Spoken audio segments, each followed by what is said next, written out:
Huwag kayong maingay sa lugar na hindi kayo pamilyar. Story time. Sa Camarines Norte ito nangyari at piyesta sa amin nun. Nagsiuwian kaming lahat, magpapamilya, kasi yun ang hiling ni Lola sa amin. Na umuwi kami para magsama-sama kasi minsan lang daw mangyari yon. Kaya umuwi kaming lahat ng probinsya. Naging maayos naman ang biyahe namin. 2 van ang gamit namin. Yung iba naman, mga nakamotor. 10:00 ng gabi kami bumiyahe, Manila to Bicol. Wala namang masamang nangyari sa amin. Nakadating kami lahat ng maayos sa bahay ni Lola.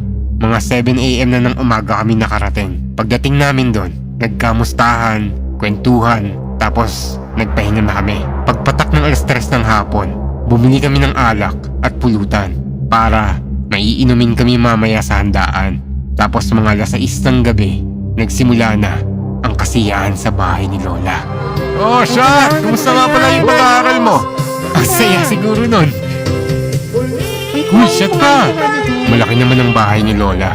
May malawak siyang bakuran, tapos puro matataas na puno ang makikita mo doon. Tapos may isang pinakamalaking puno. Nasakop pa rin ng bakuran ng bahay ni Lola na maraming kwento tungkol sa puno na yon. Ang sabi ng ilan, may nakikita raw silang white lady doon at doon din daw sila nakakakita na nagpapalit anyo yung mga aswang. Pagpatak ng 7:00 ng gabi, nakompleto na kaming lahat. Sobrang saya namin ng gabing to. Makikita mo yung mga bata na sarap na kumakain. At yung tito at tita ko, masarap na nagkukwentuhan. Yung mga pinsan ko naman, masayang nagkakantahan sa video okay. Hanggang pumatak na ang 9:00 ng gabi. Biglang nag-iba yung hangin.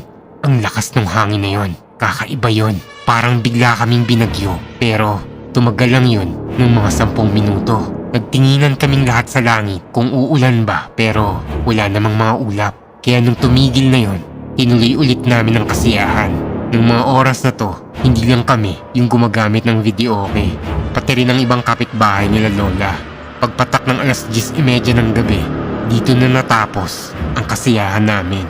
Nagligpit na kami ng upuan at mga kinainan. Kasama ko ang mama ko at yung 2 kong tita. Pagkatapos namin magligpit, lumabas sila kuya at 2 kong tito para magkwentuhan pa sa may bakuran. Hanggang maya-maya, nakaramdam na kami ng antok at nagpahinga na kaming lahat.